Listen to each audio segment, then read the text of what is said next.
software, okay?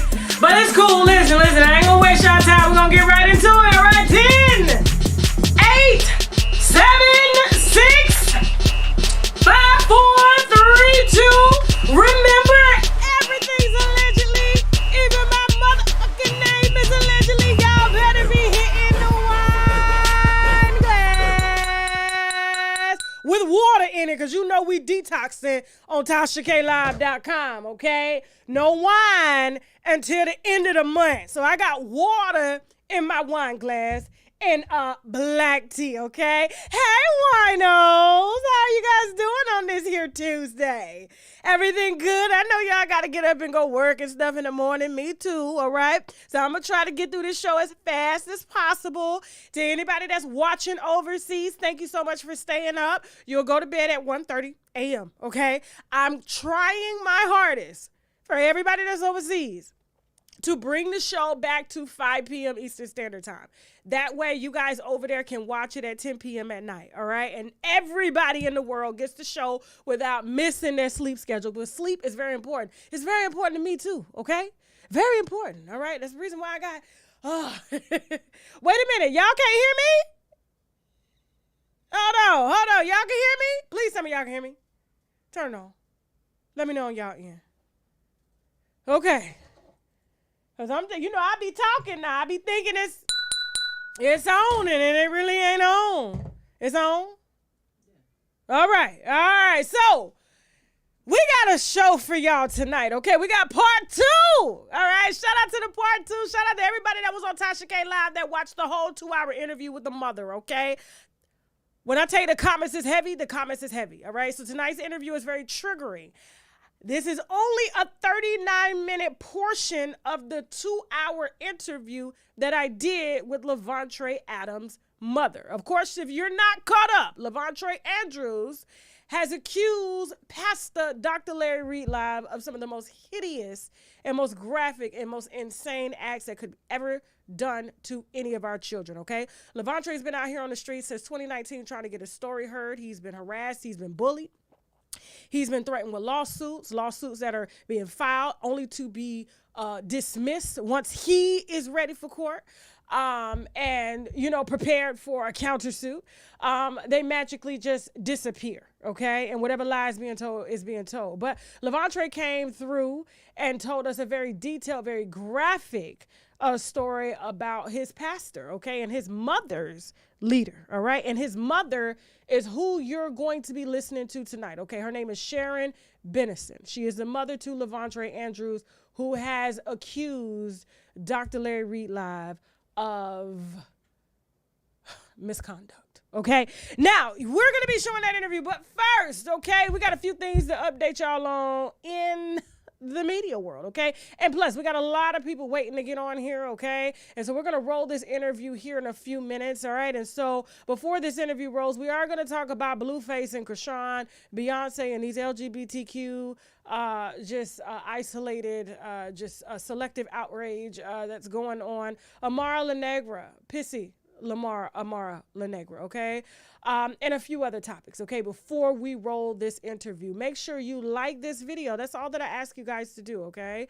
Like this video, show support, or dislike this video. It doesn't matter. Just engage, all right? That's all we ask. But first, before we get into this content, all right, you guys know that we have to take a moment and thank our sponsors. We wouldn't be here without them, all right? Which means we have to take a moment to boldly raise our glass to our sponsors. We'll be right back. Hold that thought. Like this video, or I'll probably take forever to roll this interview, okay? Don't play with me. Don't play with me. Now I'm playing. I love y'all. All right. Roll the commercials. Let's go. Yaki, okay? You are a master healer, a spiritual healer. You deal in the metaphysics. You are a biochemist. Wow. You're technically like a naturopathic doctor. And I'm a certified biochemist. I've been doing that for like the last 10 years. So I healed myself of diabetes. I healed myself of scar tissue on my heart disease, toenail fungus, all of these things. So if you go to the doctor right now, your blood work, and you go get a CBC check, chart and they check your white blood cells, they check your chloroplast, your neutrophils, your basophils, your monophils, your red blood cells, your hemoglobin, the statistics that they're going to check it by is based off of the blood analysis of a 40-year-old Caucasian male. How is that possible? So when you actually check the vaginal bacteria of a black woman and you check the vaginal bacteria of a Caucasian woman or an Asian woman, the diversity of microbes inside of the black woman's vagina is crazy. Our penises is shrinking every year. Centimeters, all the way up to 2 inches. So babies are now coming out with just small penises and we don't know why. And the doctors are telling the patients what the pharmaceutical companies want us to do. Yeah, but so my question would be this: when is money gonna stop being the mediator between us telling our people lies and miseducation to our people?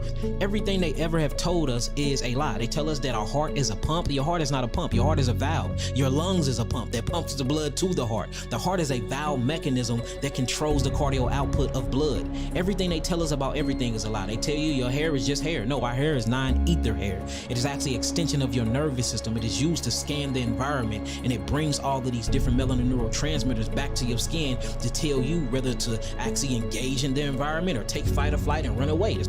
We heal a lot of what you would call celebrities or stars, a whole lot of them. My name ring bells in the celebrity kingdom. I know. Ring bells. We done heal cancer. We done heal a lot of STDs with rappers, a whole lot of crazy STD. We done got people off of opioids.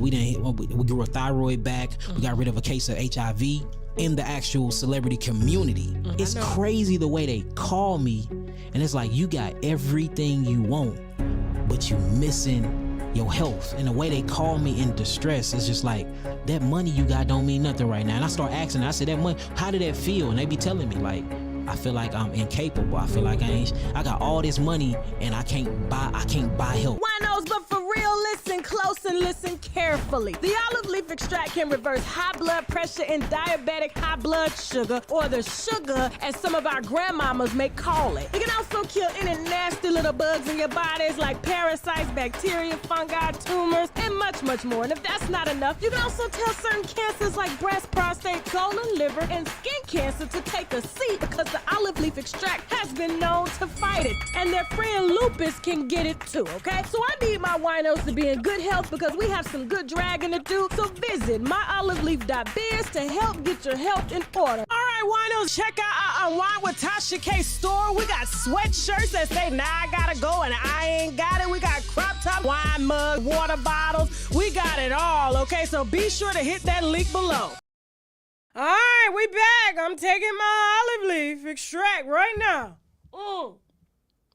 And real quick, before we get into the content tonight, I got a little story to tell y'all about Mr. Yaki Awaken.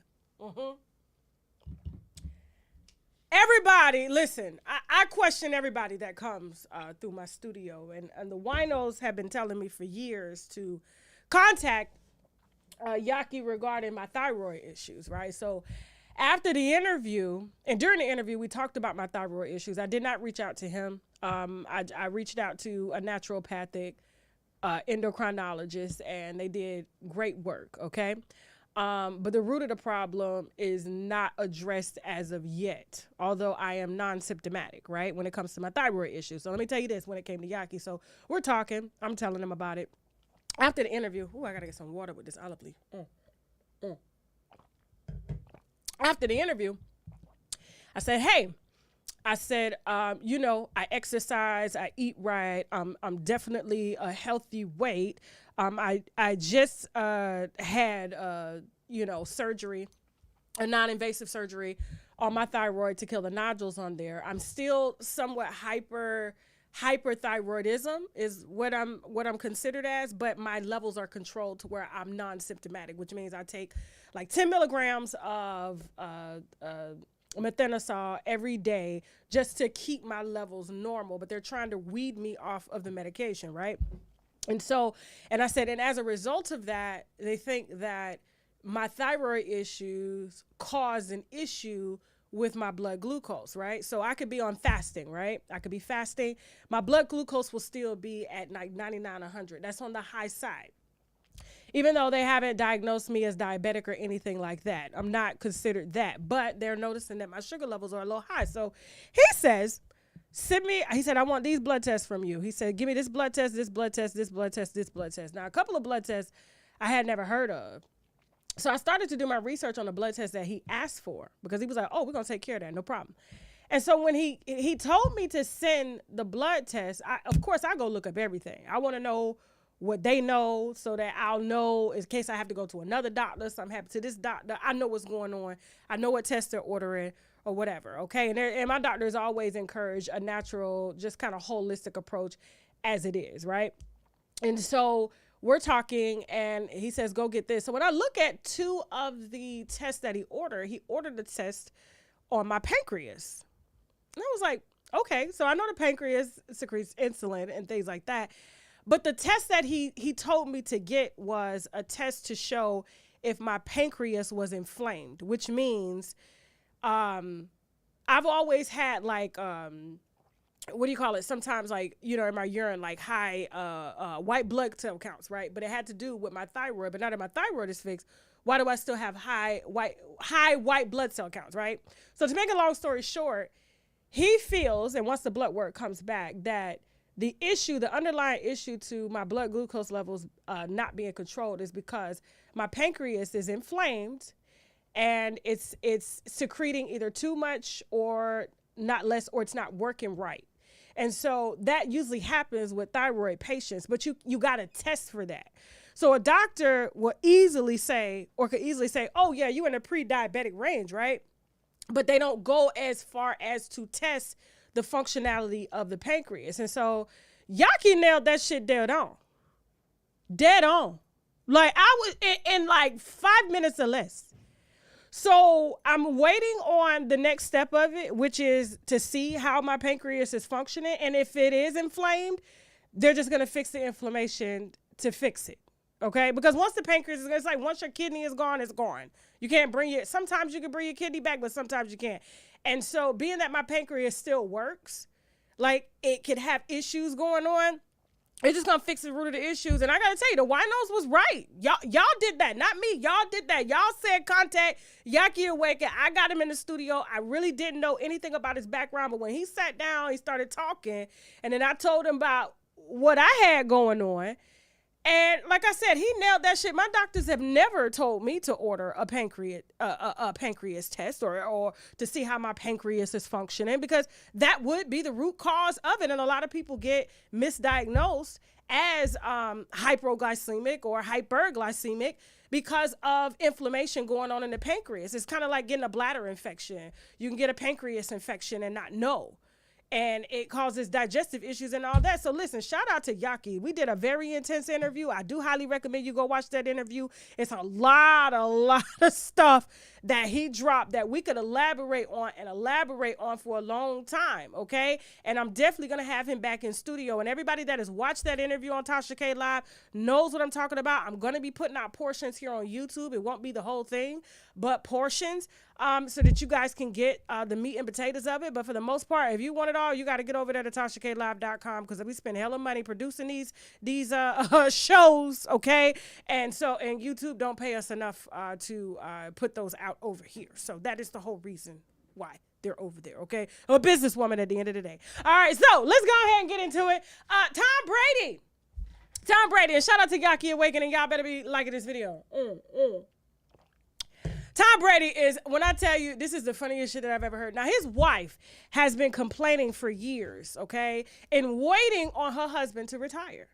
Waiting, okay? Waiting so much that she's been neglecting herself physically, spiritually, mentally, taking on a bigger role with the kids, although they have money. You know what I'm saying? It's hard being a single mother while he's always off playing football, teaching football, traveling for football. Off season, he's still working. She has sacrificed a lot of years of her life to football, and he was supposed to be retiring. He's the oldest football player out there, okay? And so after she was told that he was going to be retiring, he decides to change his mind and says, you know what? This is what I love. This is my first love. I love this more than I love you. Okay. And so she was like, oh, yeah. So she went and started loving on the pool man, the jiu-jitsu man, whoever. You know what I'm saying? She's happy she got to get her some too. She got to think of her. She's been neglected and waiting on him for a long time so that they can start living their life together. Money isn't everything. It's about quality time. He's getting old. She's trying to save him from CTE or from the dementia that he's going to get. So she's trying to get him to remember some of his good years before that brain leaves, because he's too old to be taking all these hits and impacts and things like that. You're 40, okay? Your body is not the same. So this idiot, after the wife done the divorce, okay, she done moved across the street, all right, so that he can have access to the kids. He says he's, football's his first love. He going back to play. And now all of a sudden, now that the kids done moved out of the house and the house is a little lonely, he's now conflicted as to whether or not he's going to play this season, because he's not spending as much time with his kids as he was before, because the kids are out of the house now. Before he could come home, a long day, hug the kids. Oh my God, I love you. Hug the wife. Oh, I love you. It's empty now. He got to go knock on the door and get permission from the new man at the house, the jiu-jitsu player that's putting jiu-jitsu or doing jiu-jitsu on her cooch, okay? Not football, but jiu-jitsu. He's a lot more flexible, all right? Younger as well, too. He got to go ask if he can spend time with his kids, or he get them on Saturday and Sunday. And now all of a sudden, it took your kids not being there at night for you to realize that maybe you're a little too old. Maybe you're missing out on some very, very important moments that football can't give you. I was like, he has to be the biggest idiot in the world that you let your wife go. You let your wife go over football. You got all the money in the world. You got all the championships in the world. What more do you need? And look how God just hit him. He just hit the same way he get hit by them football players. God just hit him. Now he don't want to go play football. He probably want his whole family back. Now he's saying the kids, but he really want that wife back. He want that wife back. Life very different. You thought it was going to be easy out here in these streets, didn't you, Mr. Brady? Okay, because you got a lot of money. Mm-hmm. Yeah, these hoes a lot more expensive than Miss Giselle, okay? Lot more problems, okay? You're running the risk of being uploaded to Twitter with your balls out. And we ain't talking about no football, sir.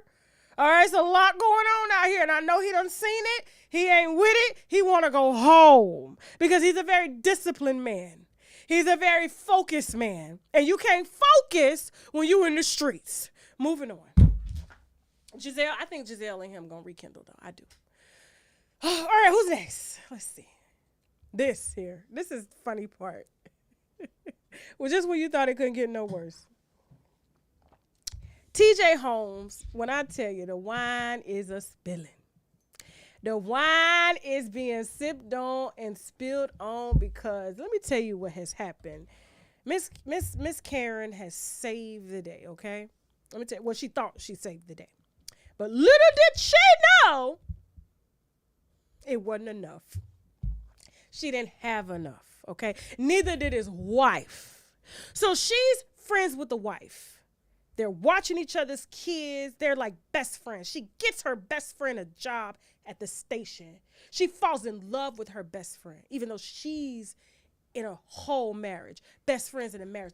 They don't even consider the kids. They don't consider the embarrassment. They don't consider what's going on mentally and emotionally with the people that are around it because they're selfish, right? But let me tell you how karma works on that ass real fast, okay?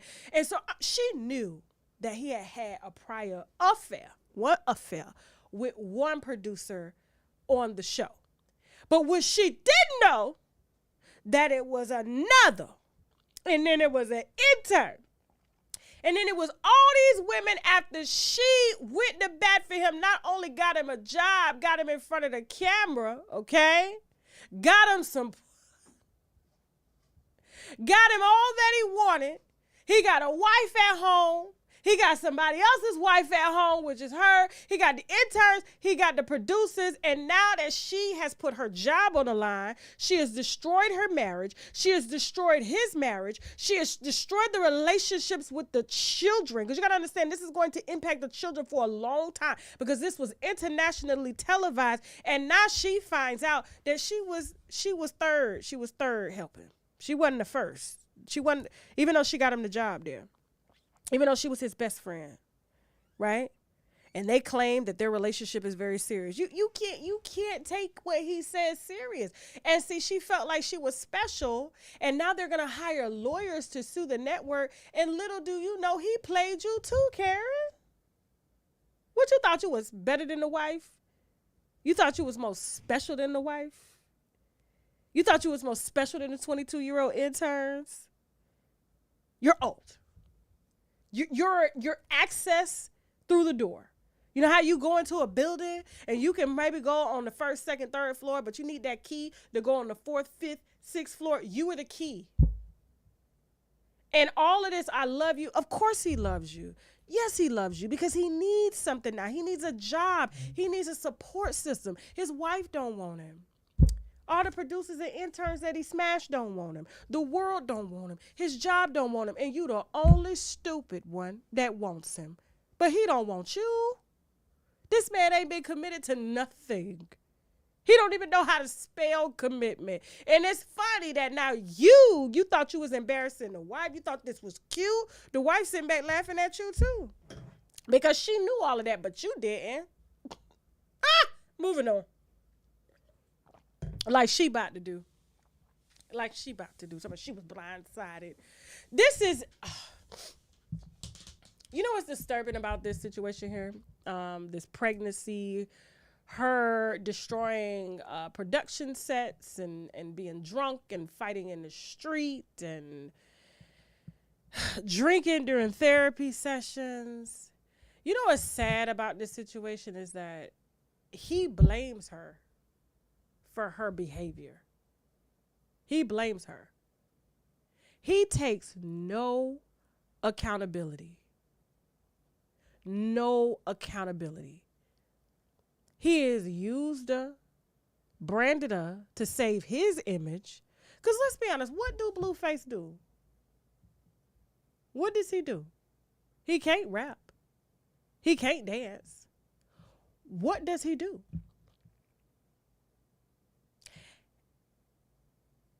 To see how this is unfolding and everybody's just eating this up, and this girl is just, I mean, she's unhinged.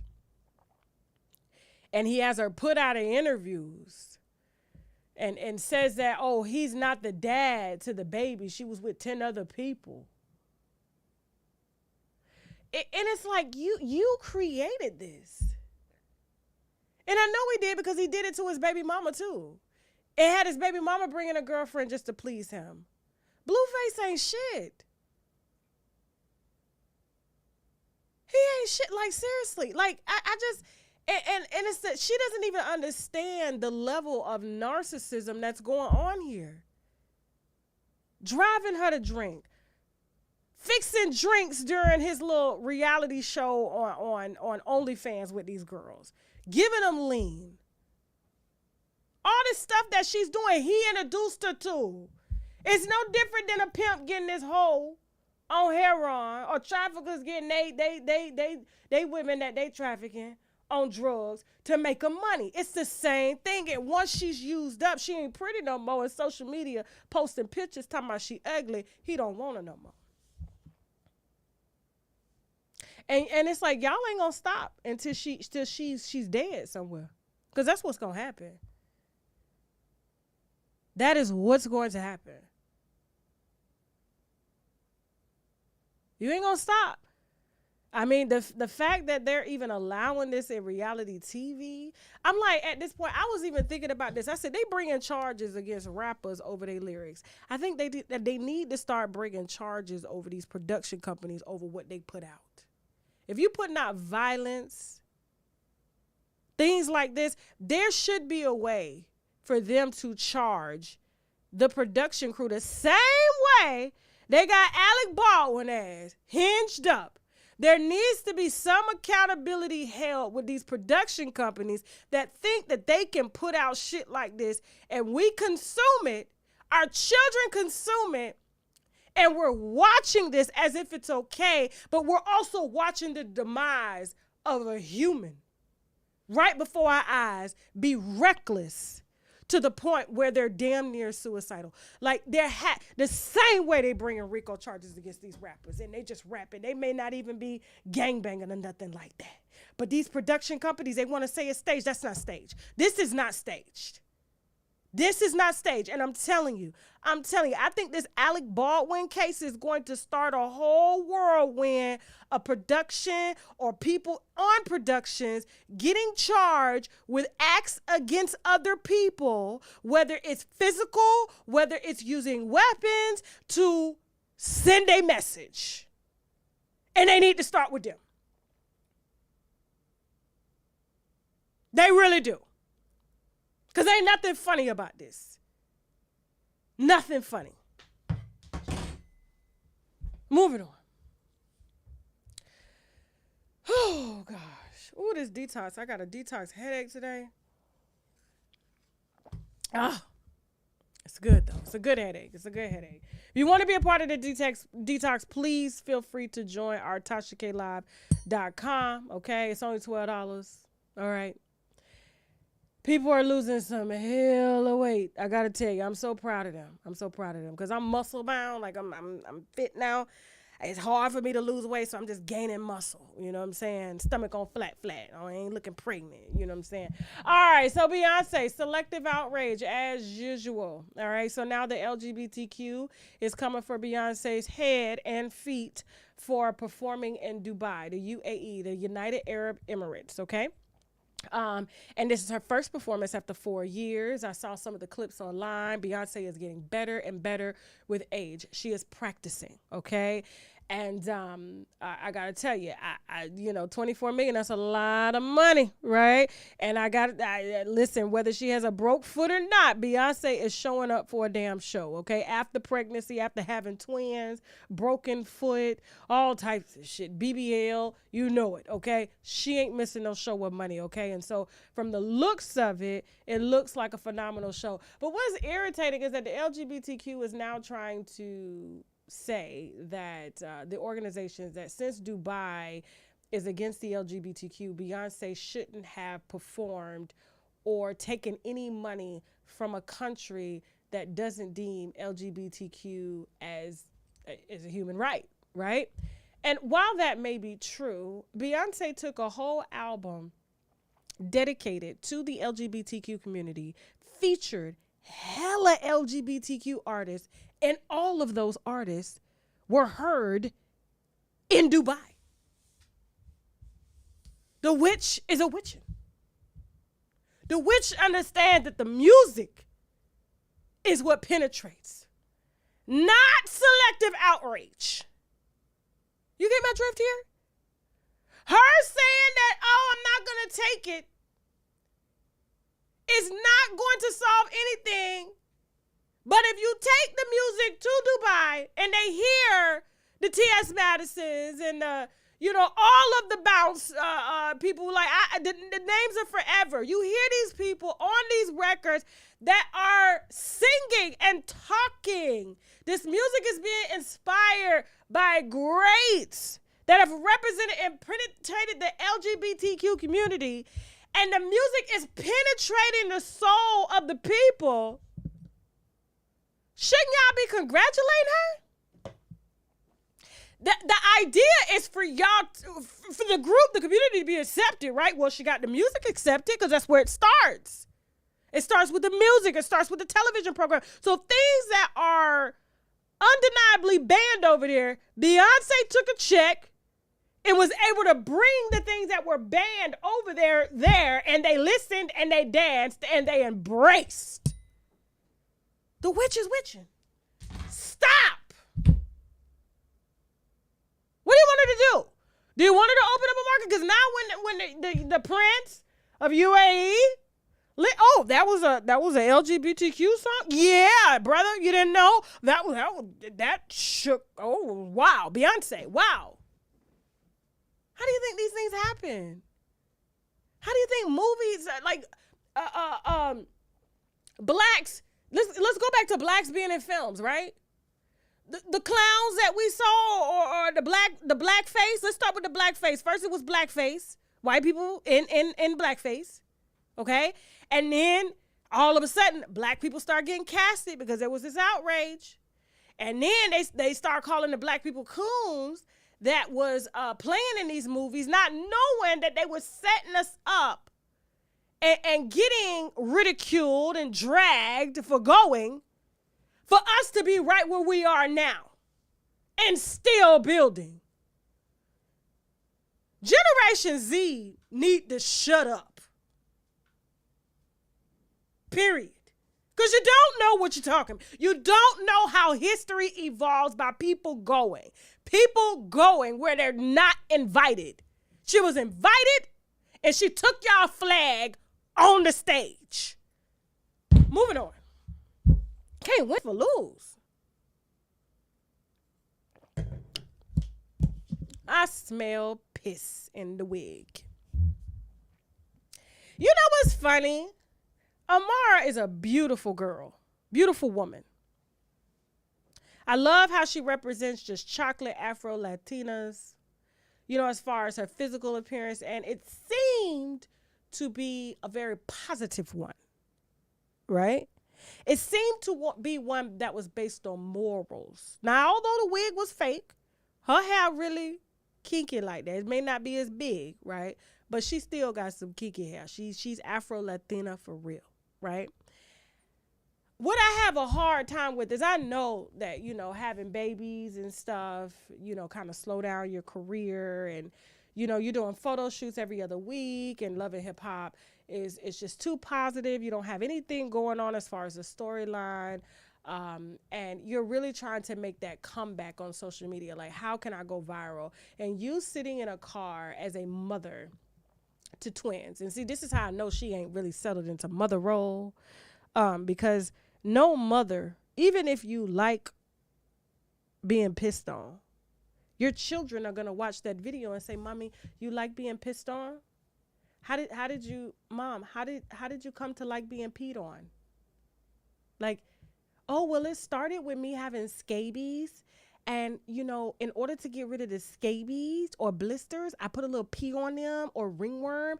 And so from there, I love the sensation of the pee. And so when I got with my boyfriend, he inadvertently just peed on me one day.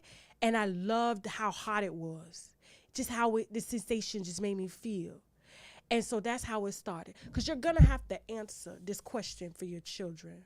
That's why I don't believe in women over-sexualizing themselves on social media, because your children, and it's like, we've gotten to the point where people are over-sexualizing themselves to the point where it's like when they do come out to do something positive, you don't know whether to take them serious or not.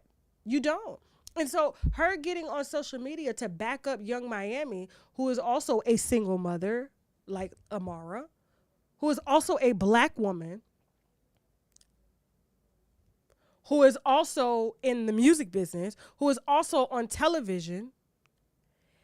They're also single general, also ain't married, no husband around, also playing mother and father to their children. Also, mothers are raising their babies, right? While you out here bragging about getting peed on, and you have no social security number on the man that's peeing on you. And even if you did have the social security number on the piss that was peeing on you, why would you bring it to the internet? Is that cute? That you open your mouth and say, I want your pee in me? Where are we going here? And it makes me think that I don't even believe that they really, really understand what they're doing. Amara, this was low. Now when I look at you, I'm thinking you smell like piss. I don't want to shake your hand. I don't want to eat your food. I don't. Don't fix me. See, that's what happens. Like when you're out here on the internet and talking about what's going on sexually with you, don't invite me to no brunch. I don't want you eating them. I don't want you offering me no drink because I'm thinking piss. Your brand is piss. Hair smelling like piss, eyelashes, mouth. The fact that you bragged about swallowing piss and it making you feel good. What's wrong with hot water? What's wrong with why does it have to be piss? Piss doesn't belong in the body. That's why it's expelled. Like, what?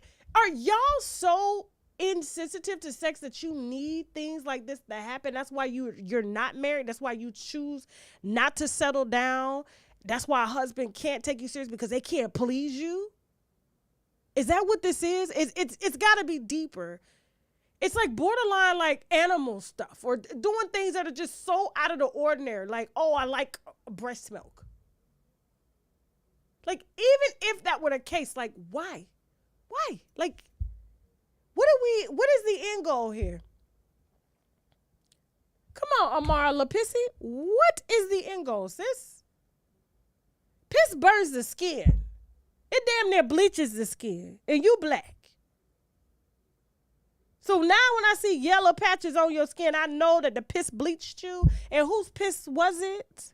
Do you know? Somebody, oh, it's got to be somebody that I really mess with. So, yeah, I come out here to support Young Miami. Young Miami ain't married either. Young Miami is getting embarrassed around here everywhere she turned for a check.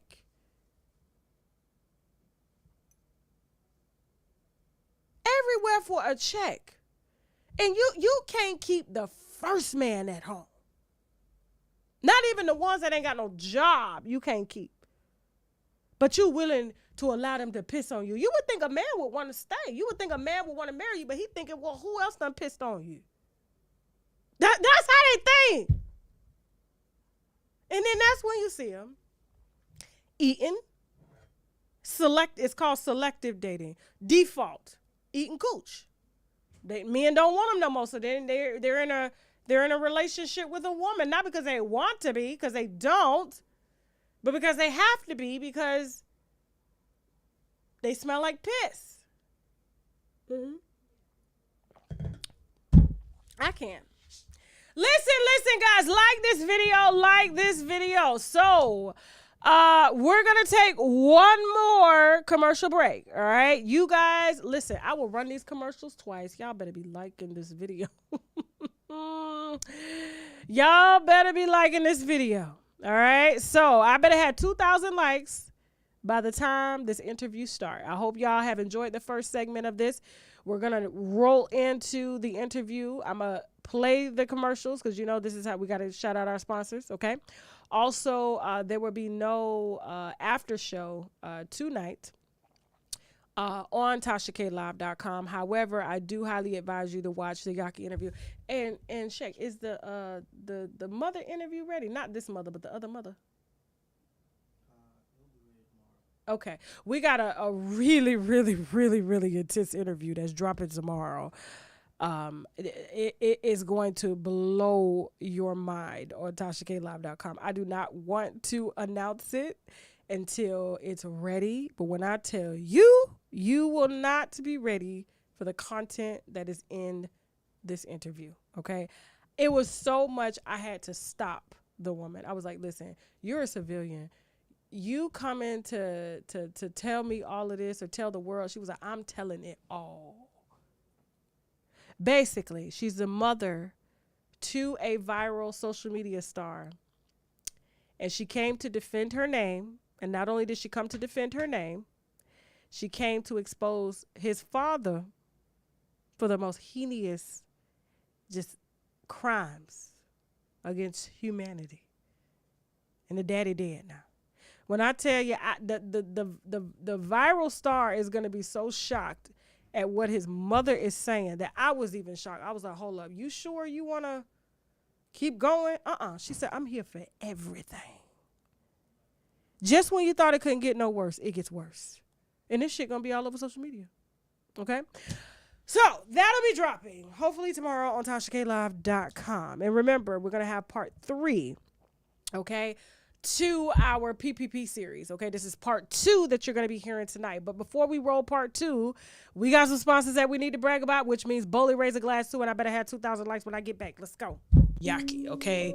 You are a master healer, a spiritual healer. You deal in the metaphysics. You are a biochemist. Wow. You're technically like a naturopathic doctor. And I'm a certified biochemist. I've been doing that for like the last 10 years. So I heal myself of diabetes. I heal myself of scar tissue in my heart disease, toenail fungus, all of these things. So if you go to the doctor right now, your blood work, and you go get a CBC chart, and they check your white blood cells, they check your chloroplast, your neutrophils, your basophils, your monophils, your red blood cells, your hemoglobin.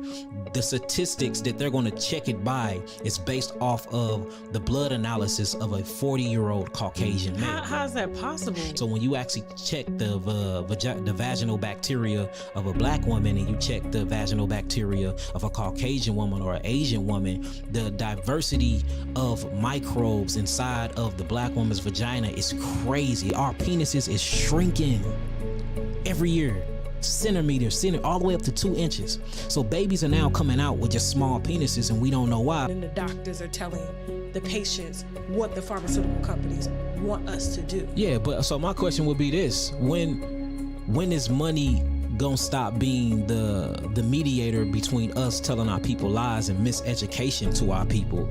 Everything they ever have told us is a lie. They tell us that our heart is a pump. Your heart is not a pump. Your heart is a valve. Your lungs is a pump that pumps the blood to the heart. The heart is a valve mechanism that controls the cardio output of blood. Everything they tell us about everything is a lie. They tell you your hair is just hair. No, our hair is non-ether hair. It is actually an extension of your nervous system. It is used to scan the environment, and it brings all of these different melanin neurotransmitters back to your skin to tell you whether to actually engage in the environment or take fight or flight and run away. We heal a lot of what you would call celebrities or stars, a whole lot of them. My name ring bells in the celebrity kingdom. I know. Ring bells. We done healed cancer. We done healed a lot of STDs with rappers, a whole lot of crazy STD. We done got people off of opioids. We grew a thyroid back. We got rid of a case of HIV in the actual celebrity community. It's crazy the way they call me, and it's like, you got everything you want, but you missing your health. And the way they call me in distress is just like, that money you got don't mean nothing right now. And I start asking, I said, that money, how did that feel? And they be telling me like, I feel like I'm incapable. I feel like I got all this money and I can't buy help. Winos, but for real, listen close and listen carefully. The olive leaf extract can reverse high blood pressure and diabetic high blood sugar, or the sugar as some of our grandmamas may call it. It can also kill any nasty little bugs in your bodies like parasites, bacteria, fungi, tumors, and much, much more. And if that's not enough, you can also tell certain cancers like breast, prostate, colon, liver, and skin cancer to take a seat, because the olive leaf extract has been known to fight it, and their friend lupus can get it too, okay? So I need my winos to be in good health, because we have some good dragging to do. So visit myoliveleaf.biz to help get your health in order. All right, winos, check out our Unwine with TashaK store. We got sweatshirts that say, now I gotta go and I ain't got it. We got crop top, wine mug, water bottles. We got it all, okay? So be sure to hit that link below. All right, so for those of y'all that are asking in the comment section, his name is Yaki Awaken, and you can find his interview on TashaKLive.com for rent, or either you can subscribe and have access to all of the content, okay? Like I said, tonight's video is in support of Levontre Andrews, who we filmed months ago in North Carolina, and he detailed a very, very just graphic story that happened, according to him, between him and Pastor Dr. Larry Reid Live. And we just figured out that he's really not a doctor, okay? We have a, what do you call it? A deposition that was done between him and E. Dewey Smith's church. And he said that he was given an honorary doctorate from another church. So he never actually went to school to get a PhD. At all. Never even really received a master's degree, but did receive a bachelor's degree in theology. But he calls himself a doctor because the church gave it to him. Levontre Andrews was actually there for the present ceremony when they gave him that honorary doctorate from a church, not a college. Okay. Also, I did want to take a moment to shout out Official King Payne. Okay. Official King Payne. Official King Payne has been working so hard behind the scenes on every lie that Larry Reid has told about Levontre Andrews. Okay. There are probably about 6 or maybe 7 videos of him just dissecting it all. Okay. Larry's story has changed so many times. He can't even remember the lie. That's how much his story has changed. Okay. And so the receipts that I have that we're going to be putting out, part 4 of the PPP series, will detail a lot of that. And Larry's own confessional. He has confessed that Levontre spent a great deal of time with him alone in his room, and he was having inappropriate sexual conversations with Levontre, particularly about men that he should not have been having. He admitted to giving him $60 for doing things, but would never specify what he did. He said he should not have ever had inappropriate sexual conversations with Levontre about being with men. He shouldn't have been alone with Levontre Andrews in his room. All of this is on tape out of his mouth. No one put anything in Larry Reid's mouth but an underage penis for $60. Yeah. So, all right. So, but if you have some time, and once this interview is over with Levontre Andrews' mother, which you're going to be triggered by, okay? Please show some love to Official King Payne. Go and subscribe, okay? Also, I want to shout out Sean Davy Way too, because he did 2 very awesome videos, basically putting out Larry's word of him admitting to being inappropriate with Levontre Andrews out of his mouth, not our mouth, out of his mouth, okay? But we'll revisit that in our receipt video. Okay. Now, yes. So without further ado, okay, I welcome you, Sharon Benison. Wait here after the interview because we'll be back. All right. Sharon Benison, Levontre Andrews' mother. Let's go.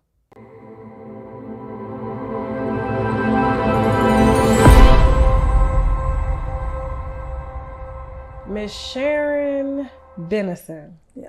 Did I say that right? That's correct. Thank you so much for agreeing to support your son in all this. Absolutely. Yeah. A lot of times it's hard for parents to even first admit or acknowledge anything that has transpired in their children's lives, let alone accept it, but then take it another level to sit down and support on camera to, viewers. Absolutely. And you have a job, you have friends, you have a whole life. And ministry, you're still in ministry. So Trey talked about that, that church was everything. Everything. Yeah. Yeah. So let's just talk a little bit about you and, why ministry is so important to you. Okay. And for me, my faith will be challenged all the way, given some of the things that your son has described, but you never let your faith waver. So let me not say that because I don't know that. Yeah. Let me not assume that. So let's scratch that. Tell us a little bit about your upbringing. What was it like growing up and how did church become such a big part of who you are? Well, my grandmother raised me. Okay. And we were in church all the time. So with me being in church all the time and the things that we were taught we were supposed to be in church. It was as if this is what you're supposed to do. Okay. So I grew up in that. So that's all I knew. Okay. Go to church, go to school. And it was funny that I ended up in sports, but the main thing was church and school. And we did it all the time. Church had to be a part. I could not play sports if I didn't go to church. Raised in the South? Raised in the South. Okay, because they call the South the Bible Belt of it all. Raised in the South. Okay. Where in the South, if you don't mind me asking? In Rayford area, Rayford, which is Hope County. Same county your son you raised him in? Mm-hmm. Okay. Yeah. Okay. In that area. All right. Yes. So, it's safe to say, like, kids, husband, then kids. How did that go? Well, back up a little bit. No judgment here. No judgment here. Just a little bit. Okay. Because when I was in high school, okay, is when I got pregnant with my oldest son. Okay. Oh. So you have your oldest son. Did you marry your oldest son's father? I did. I married him, and I, being rebellious again, too young to get married. I shouldn't have gotten married, but I did. Yeah. Okay. So you're married. How's that going? Married and baby. It wasn't going. It wasn't. How long I didn't know what I was doing. How long did the marriage last? I wasn't even a year. It was no time. I was like, it didn't last long. Okay. At all. And then Trey comes along because you have 2 children. Yes, I have 2 children. All right. So how long after you had your first son until Trey comes along? 4 years. 4 years. Okay. All right. So they grew up together. Yep, they grew up. They grew up together. 4 years apart. Yep. All right. So you married. Of course, you married Trey's dad. I did. Okay. I did. And that lasted a long time. That lasted a long time. He talked about. He said, "Man, I love my dad. I wanted to be just like my dad." Yes. Yeah. Yes. Yeah. 14 years. Actually, we divorced and got remarried. What? Yes. I think maybe he did mention that. It was so much we talked about. We got divorced and got remarried. Yeah. Okay. And so it just, after the second time, it was just like, I ain't going back, huh? Yeah, I'm not going back. Okay. Yeah. Okay. Yeah. Okay. You get in these things where you feel like you have to. Well, honestly, for me, just being honest about all of that, because we had divorced actually, and then when you're raised in church, you're raised not to have sex if you're not married. Yeah. You have to be married to have sex. So because of the fact that when I married him, I wasn't saved or proclaiming none of that when I married him. We both were doing the same stuff, clubbing and all that. We were doing all that. And then I changed my life. So when I changed my life, then I didn't want to do the things that we were doing together anymore because I wasn't clubbing anymore and none of that. So my life drastically changed. And he wasn't on board. And he wasn't on board with that. So that eventually led to the breakdown. That led to the breakdown. And then I didn't understand at the time how to be a wife to a husband that does not go to church. I didn't have any of that knowledge. All I knew was church, church, church. So how would you describe Trey's father? I would describe him as a hustler. Okay. He's gonna make some money and he's gonna bring money in. He's not a bad guy because he would bring money into the home. Because he was there for the younger years, Trey's younger years before we got divorced. Okay. So he was there for the younger years, but I would just describe him as a hustler. He did bring money into the house and wanted to make sure that we had what we needed. Okay. Yeah, I can't take that away from him. Okay. Yeah. So how did you feel when y'all divorced both times? Like, did you see, like did it, of course a divorce, anybody divorcing, of course it's going to be hard, but as far as the impact that it had on your kids, yeah, because I'm sure your oldest son considered, Trey's dad because he was in the house. Did you see it having a huge impact on the boys when you decided to divorce Trey's dad? Well, it was the situation, how the divorce came about. So I didn't think about how it would affect them. Because I'm of course young and I'm very emotional, and I'm trying to figure out, why is this even happening to me, this way or whatever. But I didn't really think about how much it would affect my children until it was actually happening. And I could see in their faces, wanting both parents. I could see in Trey's face that he wanted mom and dad to be together, So I was determined that, I had to make up in my mind, because I went through a whole lot of feeling, how when a woman is with a man and then for a long period of time, and then you're not anymore, and you're by yourself, right, and you have those emotions that you're dealing with. And, am I ever going to be good enough to get through this? And with 2 young boys. Yeah. So yeah, that was very stressful, but that was my focal. Okay. What type of kid was Trey coming up? He was very, very, let me say this. My grandmother spoiled him.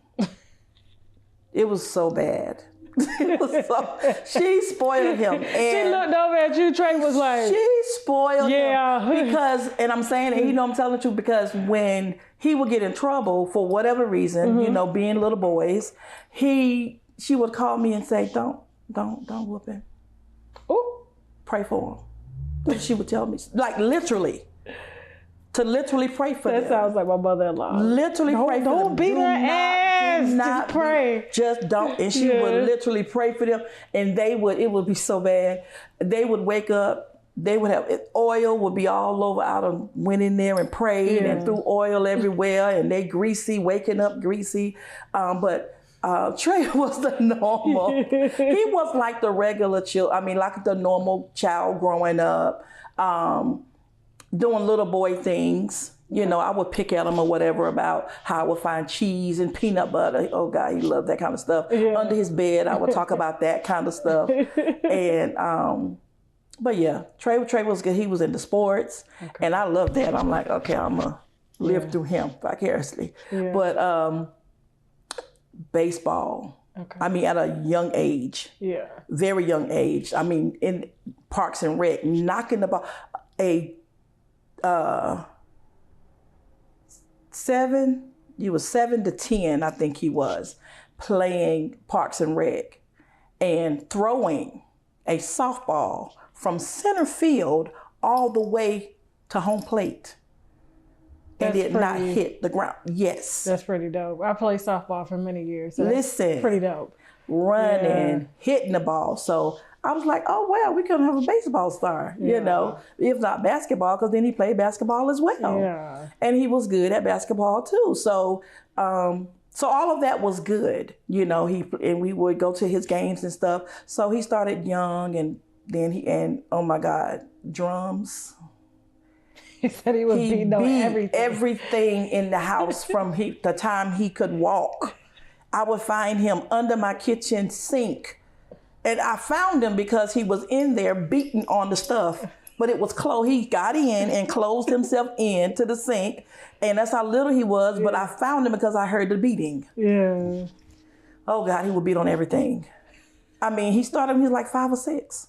He would be on the drums in the church playing. Yeah. At 6 years old, he playing drums. He said you told him, listen, I give these. Listen, I was so hard on him. I said, you either play them or get off of it.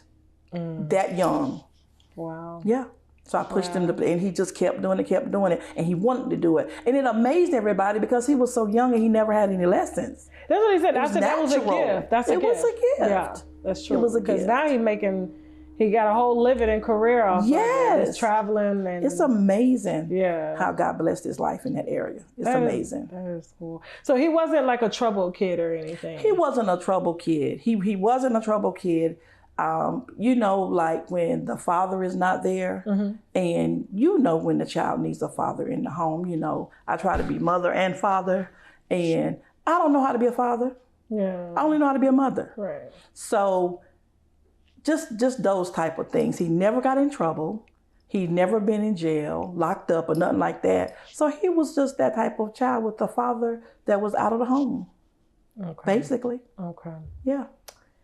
So, all right. So he explained a lot of like his schooling situation and grades, and said, you know, there was a time where he said he tried to join a gang and it didn't work. He said, I ain't hard. It's like I tried. Did you know about that? I did. I did, because they didn't know that my experiences when I was on Long Island, because my grandmother sent me to Long Island so I could know my mom, because she had left. We're talking about New York? Long Island, New York. And so I was trying to be in a gang and all that stuff. And I would tell them how I was in a place where when I was 14, I could pay cash for a vehicle. And I was dealing with the wrong people. Okay. And it was that type of thing. And so when he I started hearing this stuff, I'm like, they're tripping. But yeah, that was short-lived. Okay. Yeah, that was short-lived. It don't take much, right? Yeah, because he would say I would embarrass him. I know I was strict, but I just wanted so much for my sons. And then especially when the father is not there, you know, you try to watch them as much as you can, and you can be a little overbearing, because I would, listen, you can't have don't have children at my house if I'm not home. Okay. If they come, he can tell you, I'll embarrass everybody and everybody that's on my steps. Yeah. If I told you nobody can be here unless I'm home or an adult is here, and then you got 10 cars in my yard, that's a whole problem. But people just liked him, even as a child.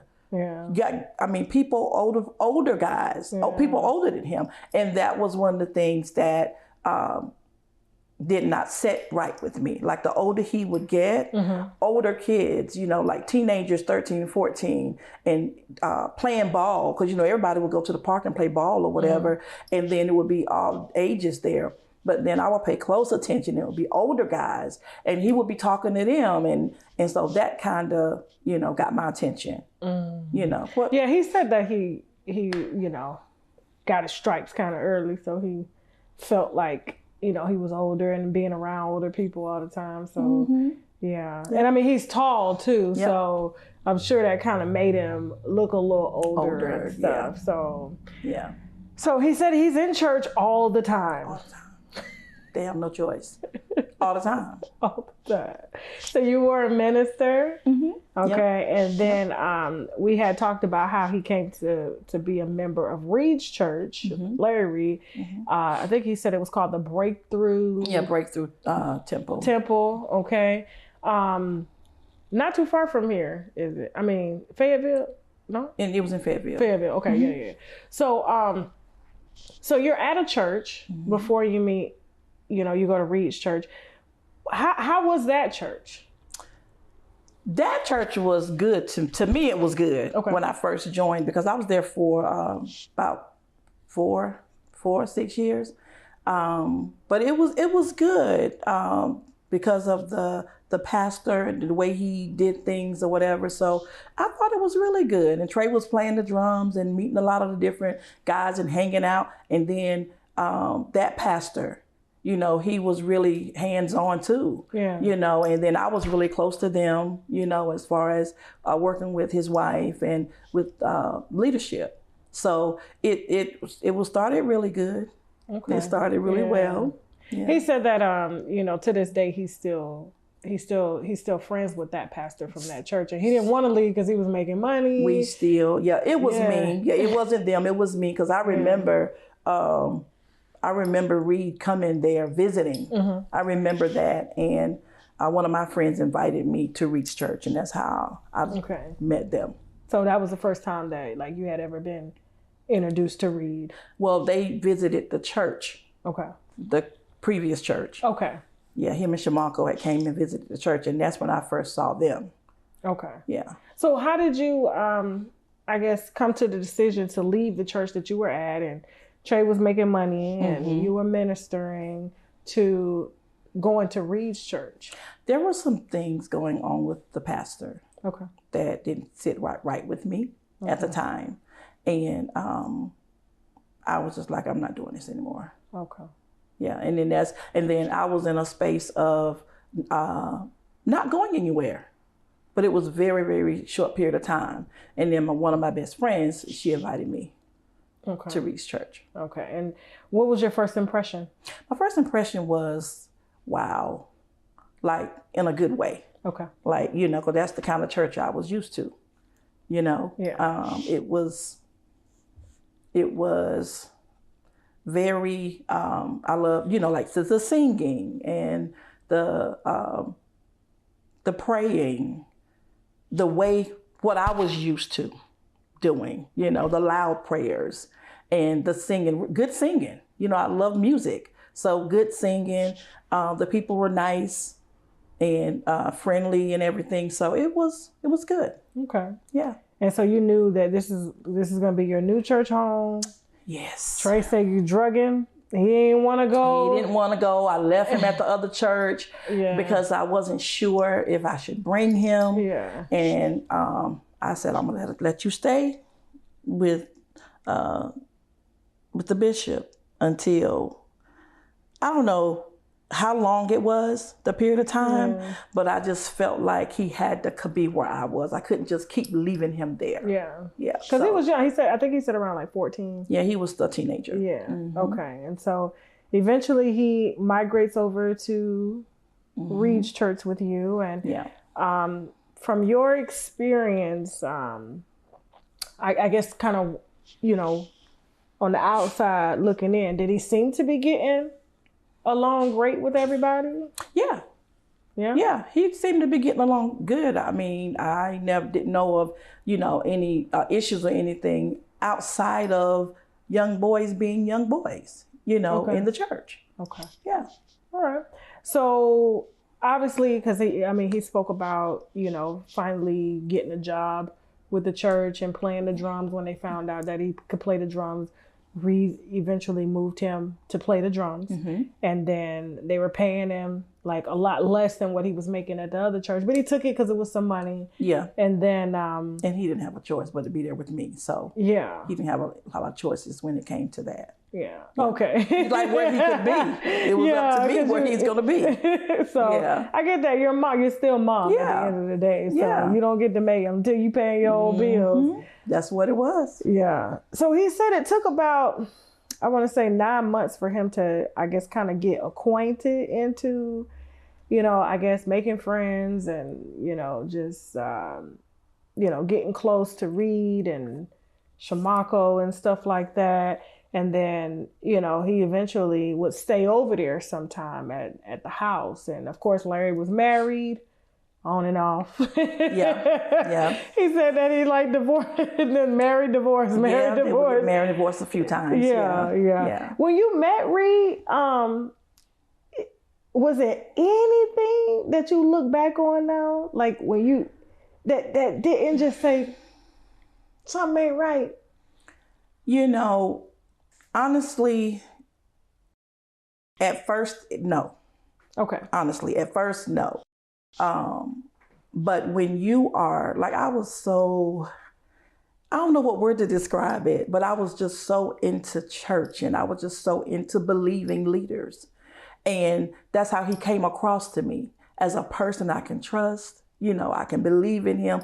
I see you doing a good work, you know, in ministry and stuff. So I didn't want to look at it any other way. You don't want to see these things, even if it's right there in your face. Yeah. You want to give it the benefit of the doubt and say, oh, but we all sin and fall short. You know what I'm saying? So we give it the benefit of the doubt. So I know the space I was in then, and I know for sure that you don't really want to see things. Yeah. Was it ever whispers about it or anything? Well, after a while from being there, you would hear little things, you know, but you look over it, you know, little things.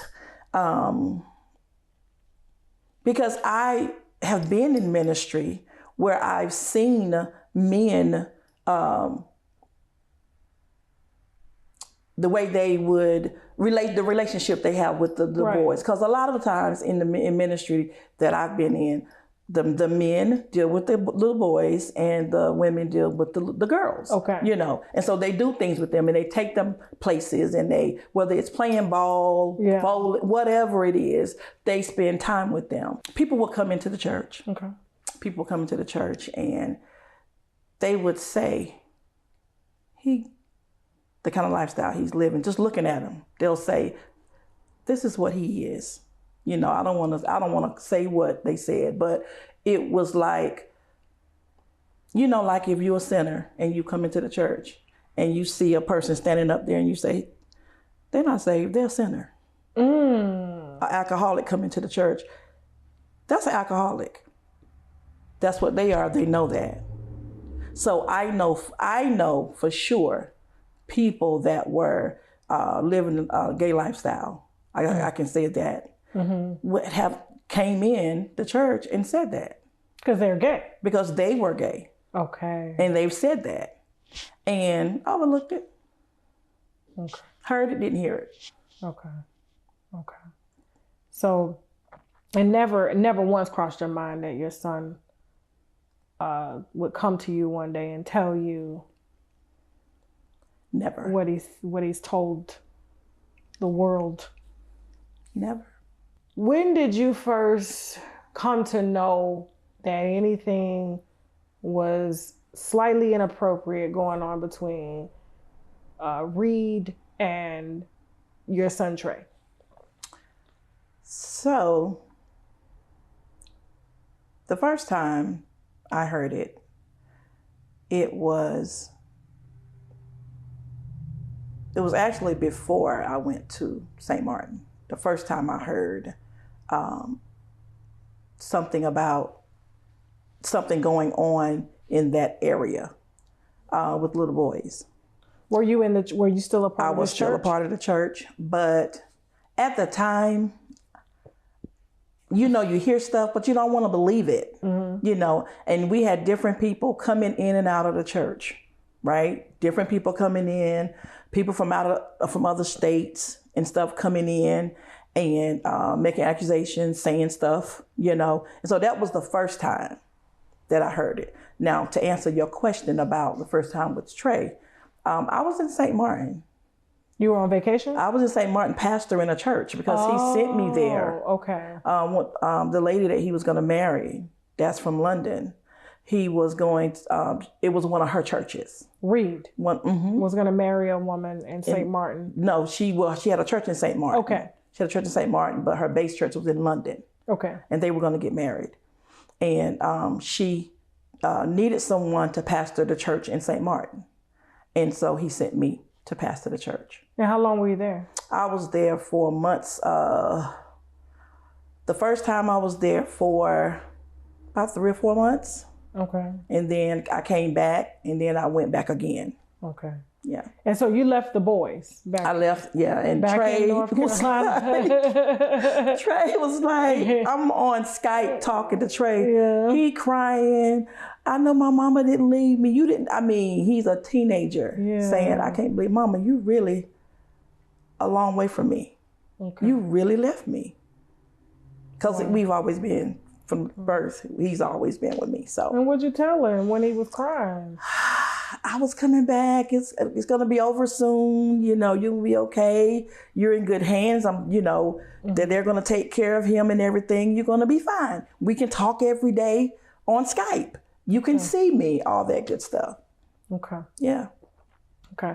So obviously is he living with Reid at the time, or do you still have a home in the town that you're in and the boys are staying at your home? Because at this point they're teenagers and so they're probably self-sufficient at this point. So, and no, there were, when I was in St. Martin? In St. Martin, and even before then, he stayed with Reid he stayed at Reid's house. Okay.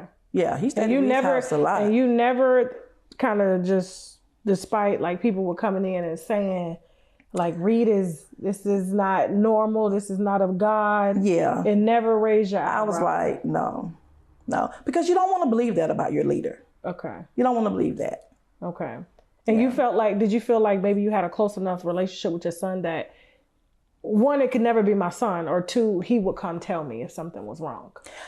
I would, at that time, yes, I would think that he would.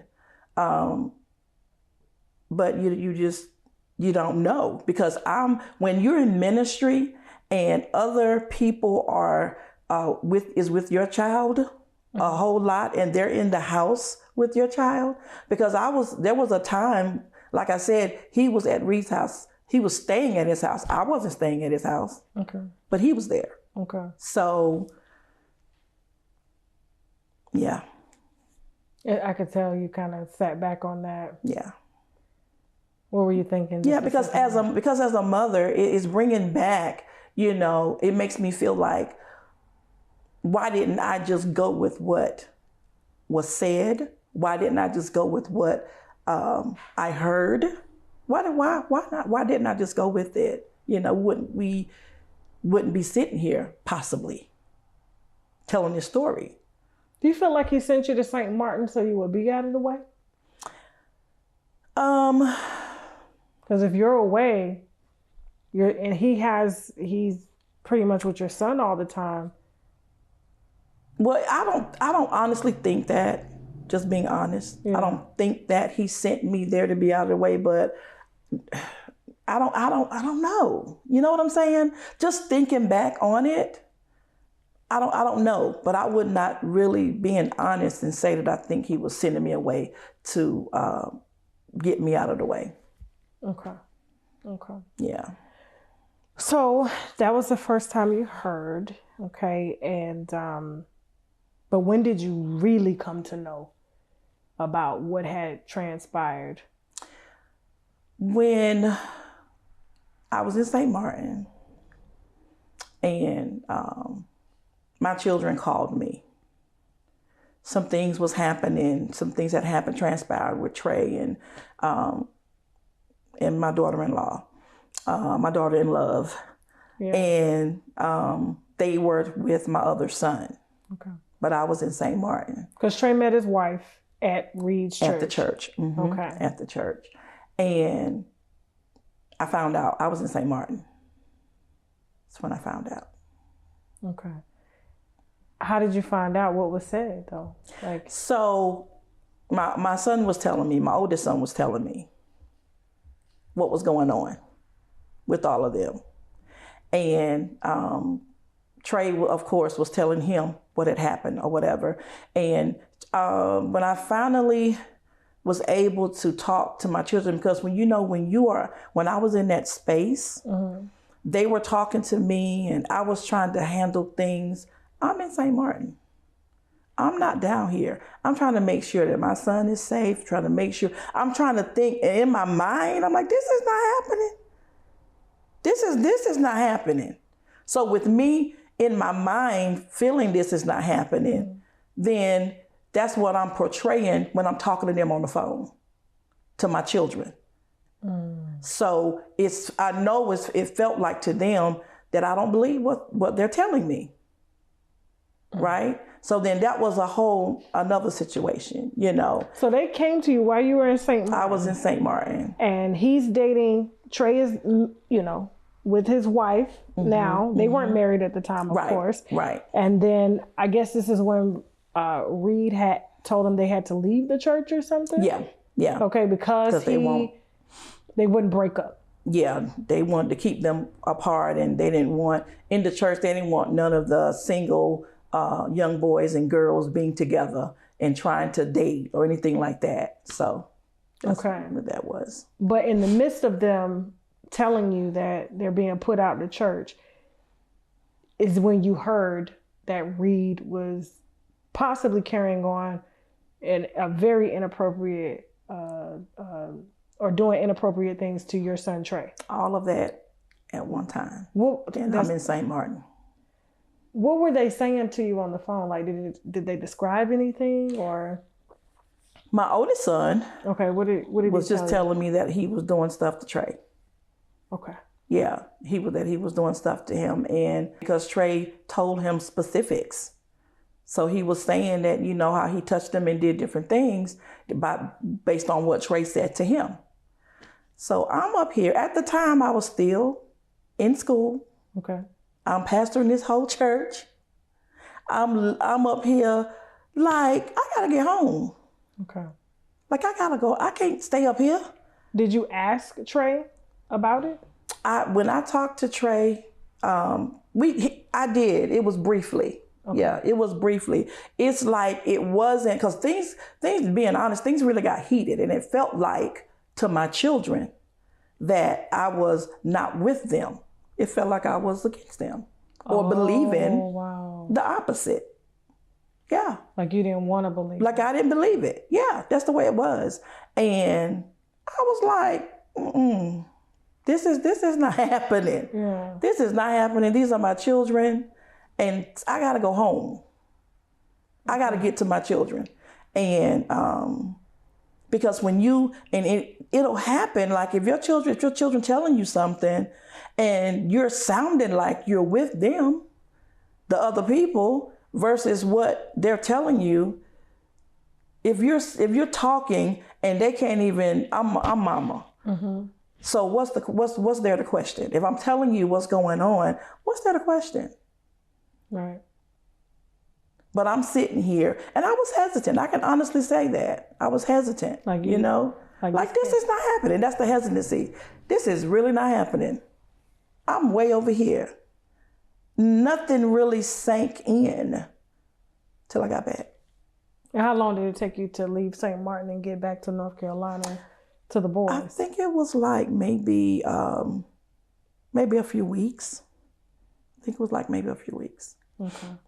Did you talk to Reid anytime during that time? I did. And was it over the phone or Skype? It was over the phone. Okay. And what was that conversation like? He said he did all this stuff that Trey is saying he did to him. He did not do it. That's what he said. Okay. And you believed him? I'm asking. I didn't believe him. No, I didn't believe him. What it was I was in shock. I'm still in shock, like I'm even having this conversation with my leader, my then leader. So I'm in shock. And it wasn't about me not believing, even when I was talking to my children. It wasn't like I wasn't believing. I was in total shock, like this is not happening. Yeah. This is not happening. But at the time, you know, when you're not saying words to make them believe that you believe them, because I never said, I don't believe you. I'm just in shock. I'm up here. It was the I action. need to get home. It was yeah. Okay. Yeah. Okay. So, yeah, I didn't believe him. So you get back, and what's it like when you get back? Weird. It was so weird. It was so weird. I get back, I'm in the church, and he would use other things. I wasn't talking to him a lot, and I gradually started backing away. Talking about Reid? Yes, so okay, backing so you're away. Still going to church? I'm still going to the church. So of course that's going to upset my children. We just had this conversation. Now I'm home from St. Martin. Why are you still at that church? Of course that's what they're saying. Okay. Why are you still there? But as a mom, there were the things in my mind, and I had a purpose still being there. Because there were things like being in the church. That wasn't the only thing. It was other stuff, like it was very controlling, you know, like our lifestyles and what we do and how we date and all this kind of stuff. So they were really in a specific area of my life. You know, I was dating somebody, and I know you're not asking me for this. I'm just saying it because it fit with what I'm saying. Yeah. I was dating somebody out of the country, right? And they didn't want me doing that. Okay. That kind of stuff, trying to control who I talk to, and me being an elder in the church, not wanting me to share that with certain people in the church, like singles or whatever, as if it was going to affect them. It was that type of thing. So they're trying to tell me how to date, what to say to people, what not to say to people, and even in my house, I had a 3-bedroom condo. Trying to control how I run my house. So in your opinion, would you describe it as a cult? Yes. Yes. Okay. So you were still up under, when you're hearing this, because you're obviously in St. Martin working for the church, and they're fulfilling a dream or passion that you've always wanted to do. Yes. Which is in ministry, you're like, I don't believe this, because you're still like under the influence of their influence. Yeah. Yeah. So whatever he tells you pretty much is gold. That's the way it was. Yeah. So the boys are upset with you, Trey and his older brother. Yep, I'll never forget that. I will never forget that. So when did you finally it just finally settled in and you were like, you know what? Okay, I gotta back away, because I know you said it took a couple weeks. And then did you ever have like another conversation with Reid to ask him after he told you it wasn't true? Did you ever have another conversation as you're backing away, or you just kind of backed away? No, I didn't have another conversation.